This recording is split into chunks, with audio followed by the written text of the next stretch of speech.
अनंत और रूबी की शादी थी। दोनों जयमाला के समय दरवाजे पर खड़े थे। तभी अनंत को रूबी की जगह एक चुड़ैल का साया नजर आता है। अनंत काफी घबरा जाता है, परंतु वह इसके बारे में किसी को नहीं बताता।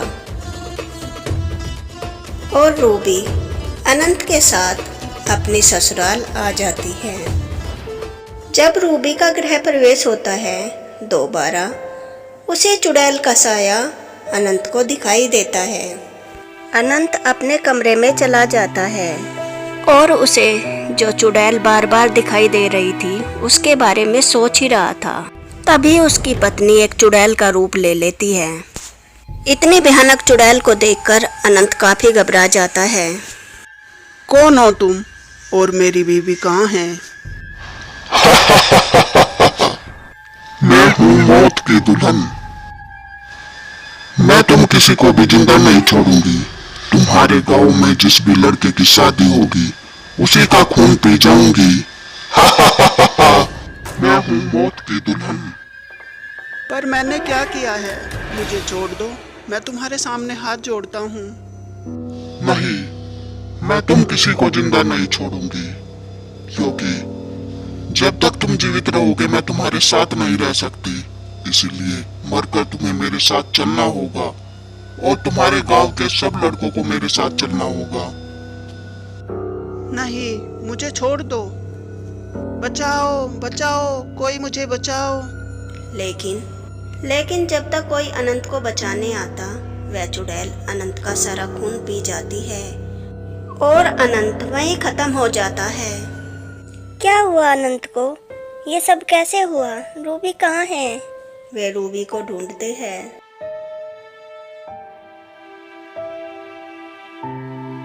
रूबी एक कमरे में बंद मिलती है।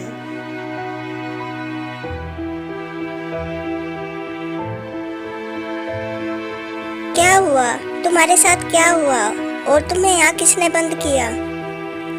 माँ जी, रात में एक चुड़ैल मेरे कमरे में आई और मेरे सिर पर पीछे से वार किया और मैं बेहोश हो गई। उसके बाद मुझे नहीं पता क्या हुआ। इस चुड़ैल का कुछ करना होगा, वरना यह गांव के हर लड़के को खत्म कर देगी। तभी गांव वाले एक तांत्रिक को बुलाते हैं। बाबा, हमारे गांव में एक चुड़ैल का साया आ गया है। जिस लड़के की शादी होती है वह उसकी सुहाग रात पर उसे मार देती है। उस चुड़ैल से हमारे गांव को बचाओ बाबा। वह तांत्रिक कुछ देर तक ध्यान करता है और उन्हें बताता है। यह जो चुड़ैल है, यह बदलपुर गांव में एक जमींदार की बेटी थी। एक जमींदार घराने में यह लड़की अपने पति के साथ अपनी ससुराल चली गई और सुहाग रात की रात को कुछ डाकू इनके घर घुस गए और इनका सारा सामान छीनकर इन दोनों दूल्हा दुल्हन को वहीं मार दिया। तब से इस लड़की की आत्मा जिस किसी भी लड़के की शादी होती है उसकी सुहाग रात में आकर उसका खून पीकर उसे मार देती है। बाबा, क्या इसका कोई उपाय नहीं है? क्या हमें इस लड़की की आत्मा से छुटकारा नहीं मिल सकता? हाँ है, एक उपाय है।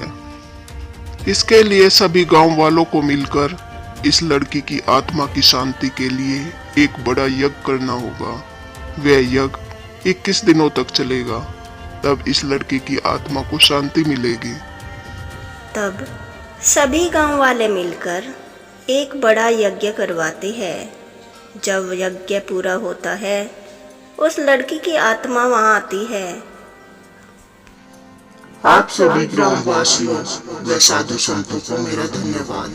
आपने मेरी आत्मा की शांति के लिए ये यज्ञ करवाया।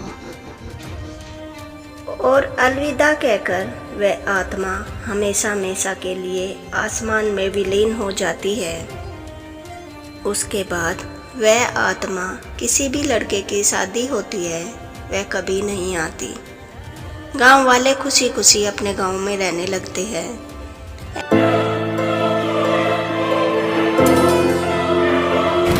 एक समय की बात है, एक गांव में संयोगिता नाम की एक अनाथ लड़की रहती थी। संयोगिता एक तांत्रिक थी, इसलिए उस गांव के सब लोग उससे डरते थे और उससे कोई भी बात नहीं करता था। एक बार उसके गांव में एक घटना घटी। उस गांव में कोई चुड़ैल आ गई थी।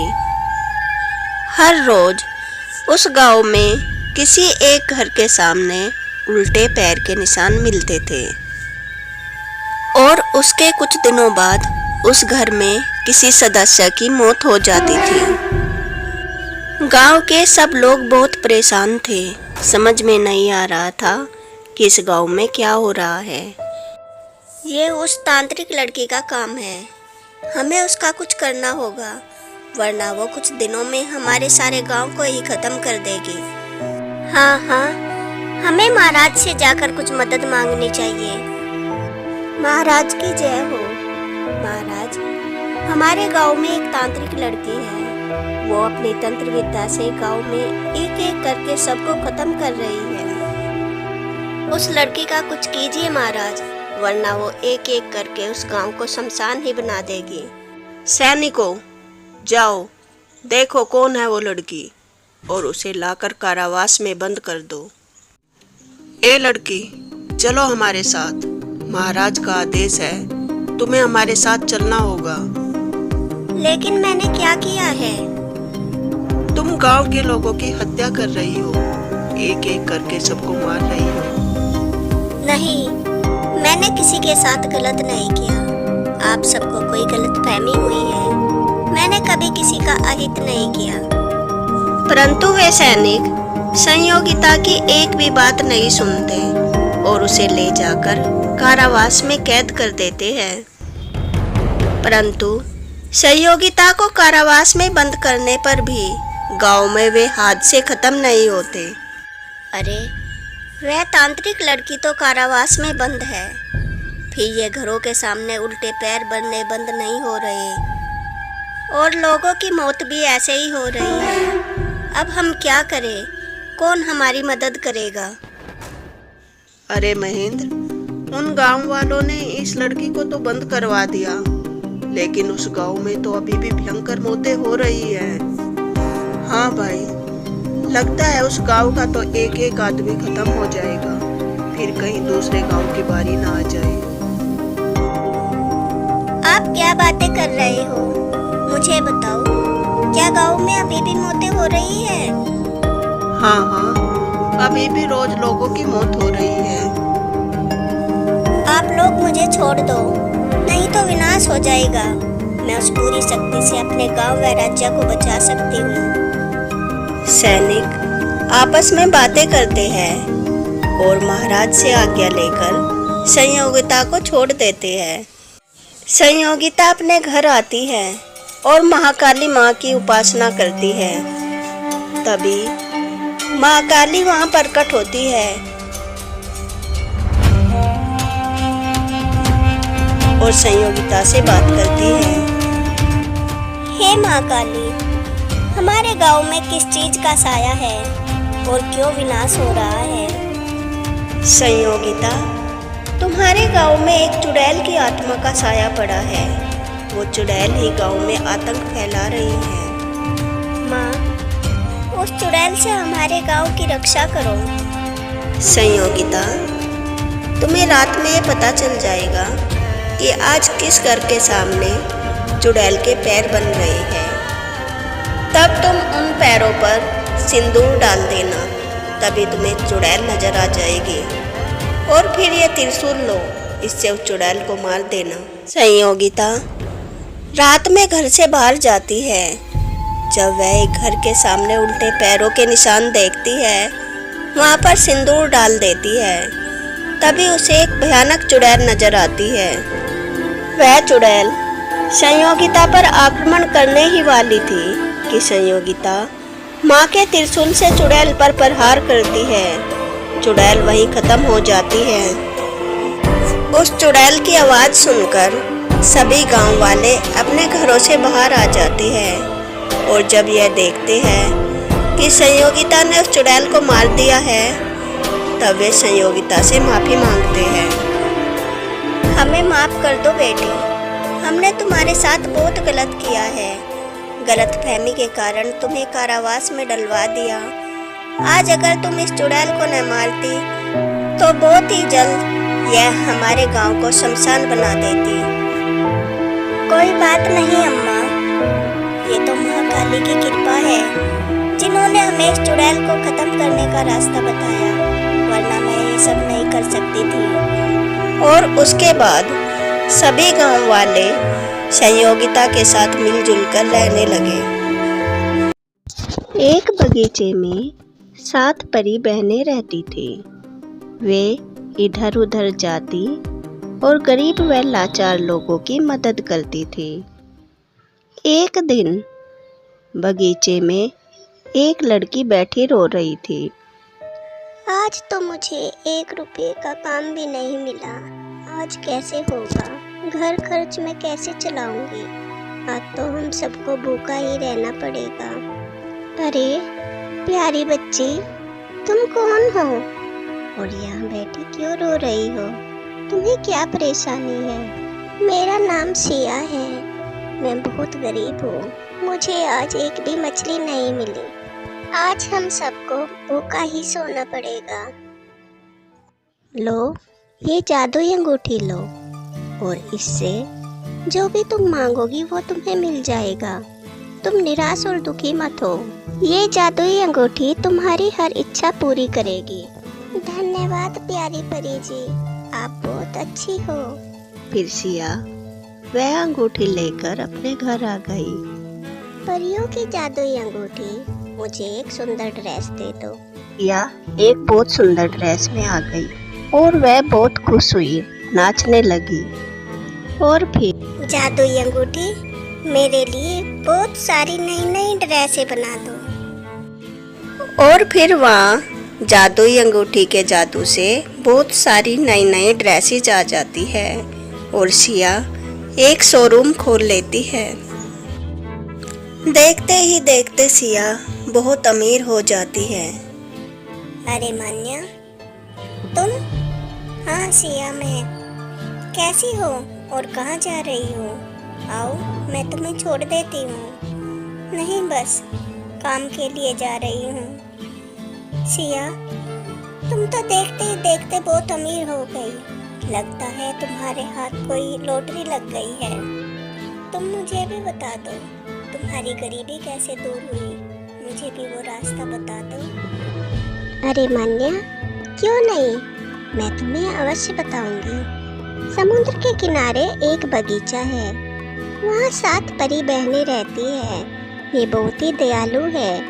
एक दिन मैं बगीचे में बैठी रो रही थी, तब उन 7 बहनों ने मुझे एक जादुई अंगूठी दी, जिसकी मदद से आज मैं इतनी अमीर हो गई हूँ। अच्छा तो सिया, मैं भी उस बगीचे में परियों से मिलने जाती हूँ।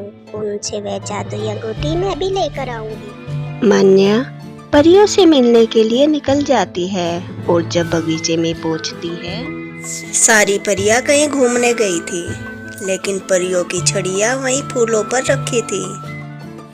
अरे यहाँ तो परियां नहीं, लेकिन परियों की जादुई छड़ियां है। ये जादुई छड़ी तो बहुत ही चमत्कारी होती है।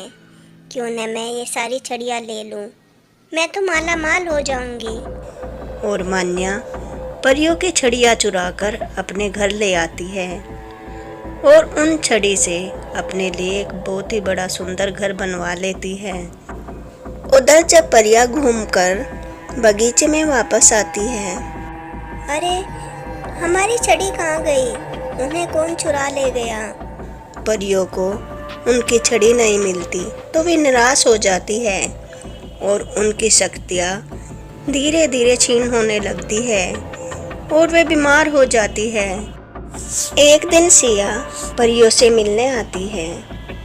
अरे परी जी, आपको क्या हुआ? आप सब तो बीमार लग रही हो। हाँ सिया, कोई हमारी छड़ियाँ चुरा ले गया। छड़ियों के बगैर हमारी शक्तियाँ क्षीण होती जा रही है और हमारी ऐसी हालत हो गई है। जरूर ये काम मान्या का होगा। मैं आपसे वादा करती हूँ, मैं आपको आपकी छड़ी वापस ला कर दूंगी। और सिया ना देर करते हुए मान्या के घर के लिए निकल जाती है। अरे मान्या, तुम कैसी हो? तुम तो बहुत अमीर हो गई। क्या तुम परियों की छड़ियाँ चुरा कर लाई हो? हाँ, लाई हूँ। उन जादुई छड़ियों की वजह से ही तो मैं इतनी अमीर हुई हूँ। अब मैं जो चाहे वो कर सकती हूँ। मान्या, तुम परियों की छड़ियाँ वापस कर दो, नहीं तो वे मर जाएगी। तुम पागल हो गई हो? मैं ये छड़ियाँ कभी वापस नहीं करूँगी। ये जादुई छड़ियाँ ही तो मेरे पास अलादीन का खजाना है।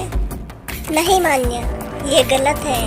मैं ये छड़ियाँ लेकर जा रही हूँ। तभी मान्या जादुई छड़ी से सिया को मारने लगती है। सिया वहाँ से चली जाती है।